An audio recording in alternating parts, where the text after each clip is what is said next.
मैदान सजने लगा है, महारथी सामने आने लगे हैं, चेहरा अब क्लियर होने लगा है। कहे कोई कुछ भी, लेकिन जनता के बीच किरदार की चर्चा होने लगी है। बात बिहार विधानसभा चुनाव की हो रही है। अभी वक्त है, लेकिन उसे गुजरते समय नहीं लगेगा। शायद ये पहला विधानसभा चुनाव होगा जिसमें सीएम पद के दावेदार युवा होंगे। युवा नहीं बल्कि नवयुवक होंगे। महागठबंधन की ओर से तेजस्वी के नाम पर कोई किंतु परंतु नहीं है। उधर एनडीए भले ही नीतीश के नेतृत्व को हरी झंडी देने की बात कह रहा हो, लेकिन अंत समय में वहां से चिराग पासवान की दावेदारी ही मजबूत होने वाली है। इसके पीछे वजह है, नीतीश बूढ़े हो चले हैं। उनके नेतृत्व में अब वो धार नहीं दिखती जो 2005 में दिखती थी। सार्वजनिक जगहों पर कई दफ़ा उनकी याददाश्त कमज़ोर पड़ती दिखी है। वहीं नीतीश के बाद बिहार एनडीए में चिराग ही ऐसे किरदार बचते हैं जिनकी पूरे बिहार में सियासी पकड़ है। भले ही उनकी पार्टी का संगठन उतना मजबूत नहीं माना जाता हो, लेकिन नेता वो मजबूत माने जाते हैं। उनके चाहने वाले पूरे बिहार में है। लोकसभा चुनाव में 5 सीटें जीतकर इसे उन्होंने साबित किया है। जात पात से ऊपर उठकर लोग उन्हें सपोर्ट कर रहे हैं।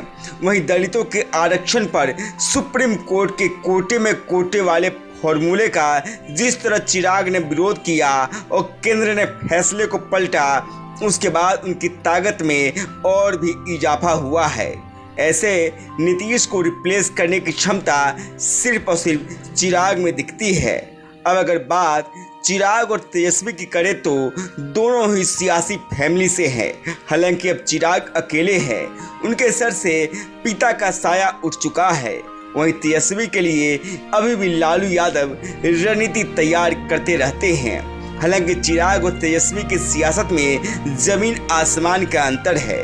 तेजस्वी जातीय समीकरण के भरोसे चुनाव जीतना चाह रहे हैं, तो चिराग बिहारी जमात के भरोसे।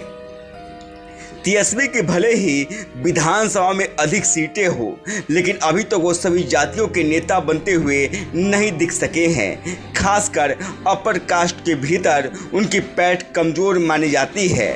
तो वही चिराग ने जिस प्रकार लोकसभा चुनाव में सफलता हासिल की है, उससे कहीं न कहीं ऐसा महसूस होता है कि उनको वोट जात के नाम पर नहीं बल्कि उनकी विजन के नाम पर मिलता है। हालांकि दोनों ही नेता फिलहाल विकास की बातें करते हैं। तेजस्वी के डिप्टी सीएम रहते हुए बिहार में नौकरियों का पिटारा खुलता दिखा, तो वहीं चिराग ने भी जब से केंद्र में मंत्री पद की कमान संभाली है, तभी से बिहार में रोजगार और स्वरोजगार के मिशन पर काम कर रहे हैं। साथ ही अपने लोकसभा क्षेत्र का वो लगातार दौरा कर रहे हैं। ऐसे में जनता का भी उनके प्रति विश्वास मजबूत हुआ है। हालांकि आप क्या सोचते हैं, दोनों ही नेता में कौन नेता एक दूसरे पर भारी पड़ेगा? कमेंट बॉक्स में अपनी राय जरूर साझा करें।